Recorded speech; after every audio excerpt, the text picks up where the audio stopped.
ഈ weight loss ഒക്കെ നോക്കുന്നവർക്ക് ഈ ചായ കുടിക്കുമ്പോ എന്തെങ്കിലും കഴിക്കാൻ വേണ്ടേ ചായക്ക്. അപ്പൊ ഞാൻ അടിപൊളി ഒരു സാധനം ഉണ്ടാക്കാം എനിക്ക് വേണ്ടിയിട്ടാ, ഇച്ചക്ക് വേണ്ടിയിട്ടല്ല. തീറ്റ പറയണ്ട, ഇച്ചക്ക് വേണ്ടിയിട്ടാന്ന് പറയണ്ട. അപ്പൊ ഞാൻ ഉണ്ടാക്കാം, വേണ ടേസ്റ്റ് ചെയ്തു. ഉണ്ടാക്കി കഴിഞ്ഞ് കാണാം.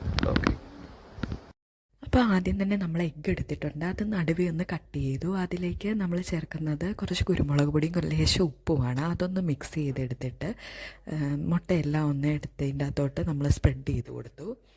അതിനുശേഷം ഒരു പാനിലേക്ക് കുറച്ച് വെളിച്ചെണ്ണയും ചേർത്തിട്ട് കുറച്ച് മുളക് പൊടിയും കൂടെ സ്പ്രെഡ് ചെയ്ത് കൊടുത്തിട്ട് അതിലേക്ക് ഓരോ മുട്ടയായിട്ട് വെച്ച് കൊടുത്തൊന്ന് ഫ്രൈ ചെയ്തെടുത്തു. തിരിച്ചും മറിച്ചും വെച്ച് ഫ്രൈ ചെയ്യുന്നുണ്ട്. അപ്പോൾ സിമ്പിളായിട്ട് ഉണ്ടാക്കിയെടുക്കാൻ പറ്റുന്ന, ചായക്കൊക്കെ കഴിക്കാൻ പറ്റുന്ന അടിപൊളി ഒരു സ്നാക്കാണ്. എല്ലാവരും ഇങ്ങനെ ഒന്ന് ട്രൈ ചെയ്ത് നോക്കണേ.